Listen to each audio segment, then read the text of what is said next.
New poll confirms what we already knew. The majority of Americans oppose transgender athletes in female sports. And a Washington Post poll found that 55% of Americans oppose allowing transgenders to compete alongside biological women in female high school sports teams. Also, 58% oppose it on a college level.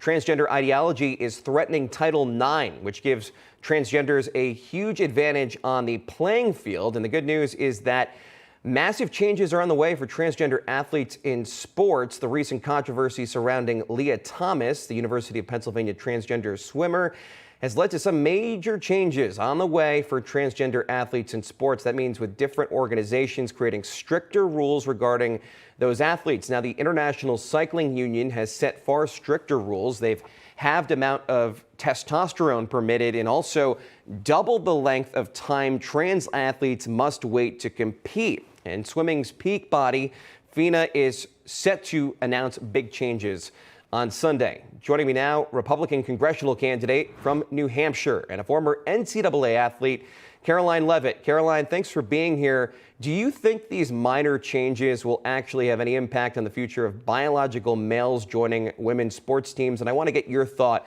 on this entire issue.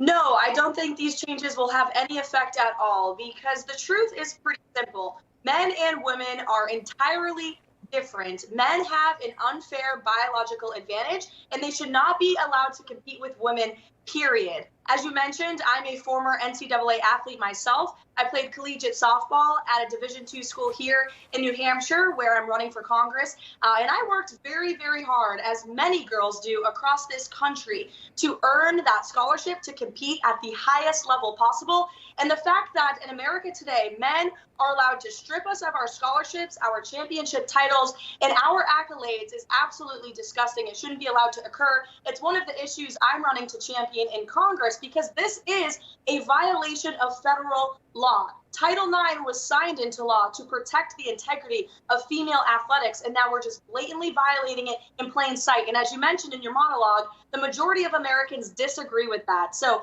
I'm championing this issue. I will continue to when I win, and we need to ensure that there are federal laws that are strengthened that prohibit these injustices from occurring ever again.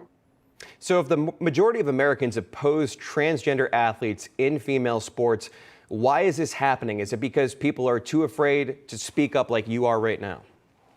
That's a great question, and that's exactly the answer. Yes, we have elected way too weak conservative leaders, okay? If we're not conserving the most fundamental fact that we all know to be true, that men and women are different, that we need masculinity in our society, that we need strong females in our society, if we're not going to conserve that basic principle, which our leaders at all levels unfortunately have not, this is where we're going to end up. We're going to live in a world where we're not even paying attention to true science and true biological truths. And so we need to elect strong leaders like myself who have the courage to speak out regardless of name calling, who do not fear what the left may call us. And I've been called a lot of things by the left, but I don't care, because I'm speaking truth, and I will always stand up for women and girls. And you know, where are all the women feminists out there who care so much about equality, right, and equal rights for women?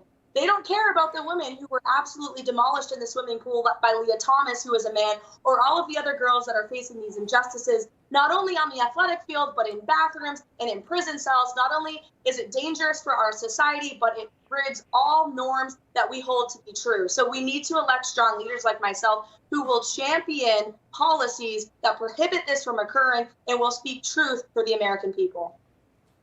Now, Karoline, we know you're running for Congress in New Hampshire. I believe you and Matthew Foldy, two Republicans that are both in their mid-20s running for Congress. What are some of the other issues that you stand for in this campaign? Well, thank you so much for asking. Yes, I'm running in my home district. It's New Hampshire's first.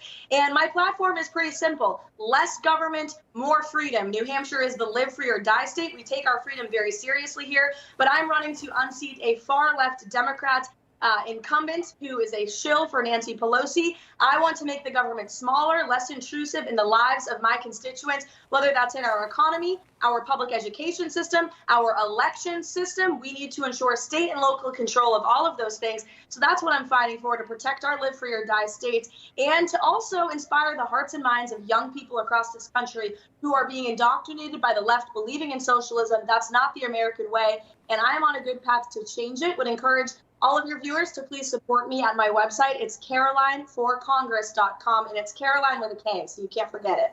And Caroline, one more quick question just about how you're feeling. We know that Mayra Flores, she won that special election in Texas 34. That's a seat that hadn't been picked up by Republicans since 1871. Your District 1 in New Hampshire that you're running for hasn't had a Republican Congress member since 2016. Obviously, it's a swing district. It's not a heavy blue district like where Flores won, but how does her victory make you feel about your chances? I feel very confident that we are not only going to beat our establishment Republican primary opponent, but we are going to go on to flip this seat in November. We have a ton of momentum on our side because I'm out there talking to the people and outworking all of my opponents. They are feeling the very tangible, real, dangerous consequences of this administration right now. We need to put America first again, as we did in the Trump White House, which I was so honored to be a part of under the leadership of Kayleigh McEnany in the press office. And voters are feeling, like I said, the consequences. It's not going to be a red wave this fall. It's going to be a red tsunami. And I look forward to serving as the youngest Congresswoman ever elected this fall.